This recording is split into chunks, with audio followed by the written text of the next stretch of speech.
রাজধানী ঢাকার বাইরে সারা দেশে ভয়াবহ বিদ্যুৎ সংকট এবং কোথাও কোথাও বেশিরভাগ গ্রামে, সারা দেশে গ্রাম প্রধান দেশই তো এটা, শহর আর কটা, গ্রামে 10 থেকে 12 ঘন্টা, মানে যদি মিনিমাম লোডশেডিংও হয় সেটা 7 ঘন্টা, ম্যাক্সিমাম সেটা 12 ঘন্টা, কখনো কখনো 18 ঘন্টা পর্যন্ত লোডশেডিং হয়, এরকম খবর কিন্তু বিবিসি বাংলা নিশ্চিত করেছে। 2000 megawatt national deficit as supply fails to meet peak demand. 40 to 45% load shedding recorded in Savar and Sylhet district. 8 to 10 hours outages hitting rural areas and northern district. Export deadlines at risk as Gazipur industrial production stop. Boro irrigations hit by 8 hours daily, cars threatening crops year.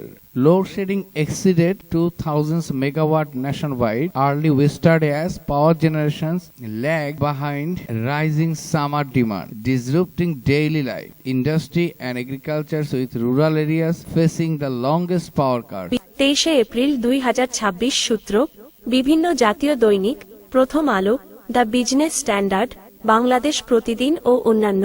Load shedding এর নতুন record. গত 24 ঘন্টায় দেশে load shedding পরিস্থিতি ভয়াবহ রূপ নিয়েছে।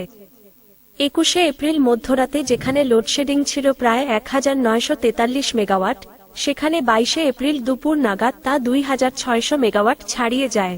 দেশের কোথাও কোথাও চাহিদার তুলনায় প্রায় 2000 থেকে 2500 মেগাওয়াট বিদ্যুতের ঘাটতি দেখা দিয়েছে। তীব্র তাপপ্রবাহের রাজশাহীতে সর্বোচ্চ 40 ডিগ্রি সেলসিয়াস কারণে বিদ্যুতের চাহিদা অস্বাভাবিকভাবে বেড়ে যাওয়ায় এই পরিস্থিতির সৃষ্টি হয়েছে। 2. মূল কারণ, আদানির বিদ্যুৎ কেন্দ্রে যান্ত্রিক ত্রুটি ও জ্বালানি সংকট। লোডশেডিং প্রকট হওয়ার পেছনে প্রধান দুটি কারণ চিহ্নিত করা হয়েছে। আদানির পাওয়ার প্ল্যান্ট বন্ধ।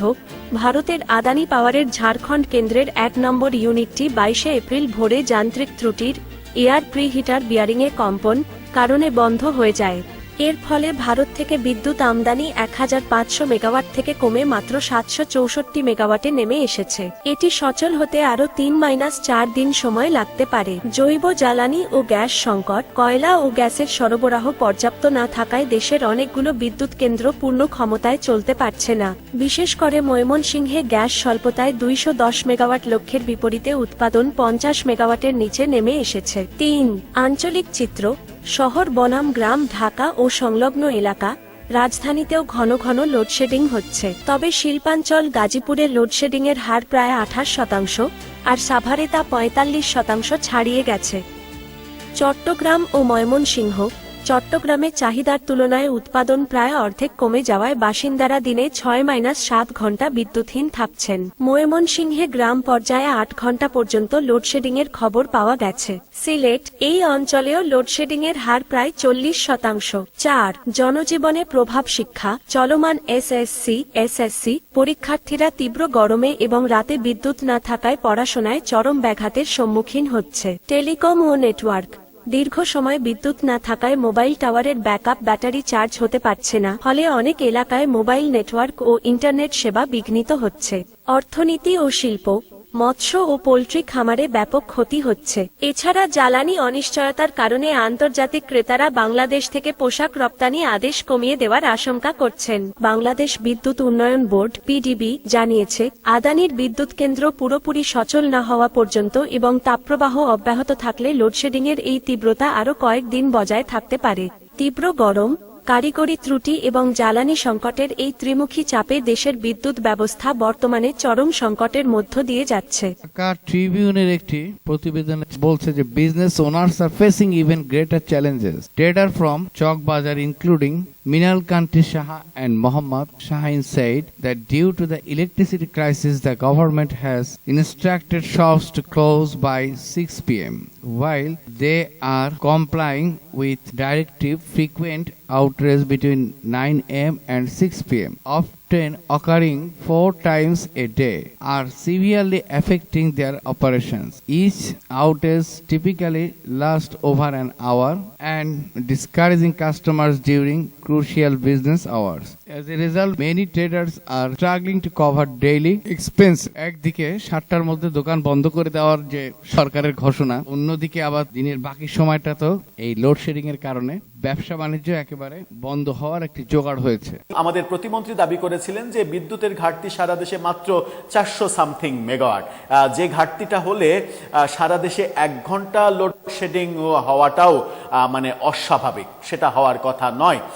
কিন্তু লোডশেডিং এর ভয়াবহ মাত্রা আমরা বর্তমান জ্বালানি বিদ্যুৎ মন্ত্রী যে জেলার মানুষ, সেই সিরাজগঞ্জেই আমরা দেখলাম বিদ্যুতের অভাবে, বিদ্যুতের লোডশেডিং এর কারণে একটা বিশ্ববিদ্যালয় বন্ধ ঘোষণা করা হলো।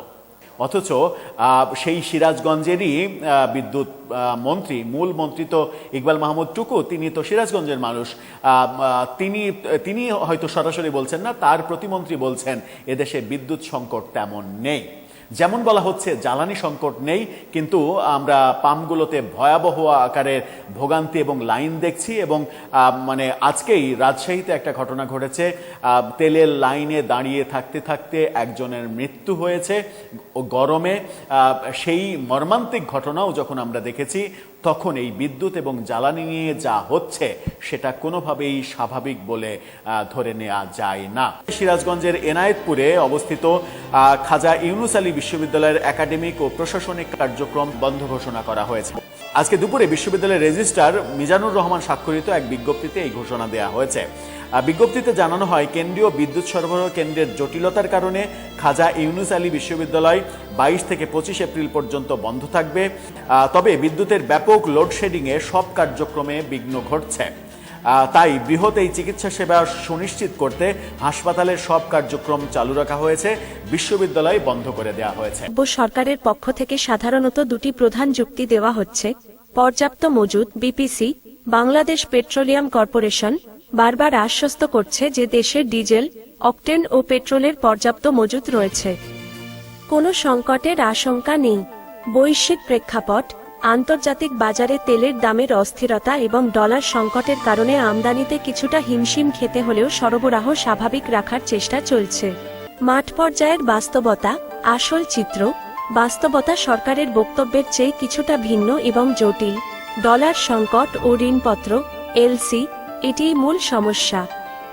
ব্যাংকগুলোতে ডলারের অভাবে তেলের আমদানিকারকরা সময় মতো এলসি খুলতে পারছেন না।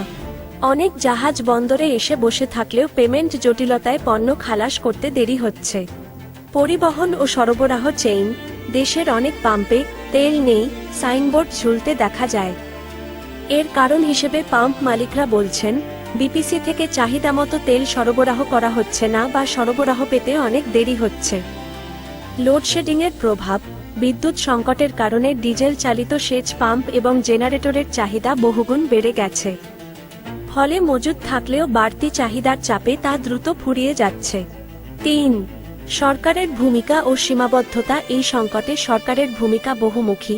ভর্তুকি নিয়ন্ত্রণ, আইএমএফ এর শর্ত অনুযায়ী সরকার জ্বালানি তেলের দাম আন্তর্জাতিক বাজারের সাথে সমন্বয় করছে। এতে সাধারণ মানুষের ওপর চাপ বাড়লেও সরকারের ভর্তুকির বোঝা কিছুটা কমছে।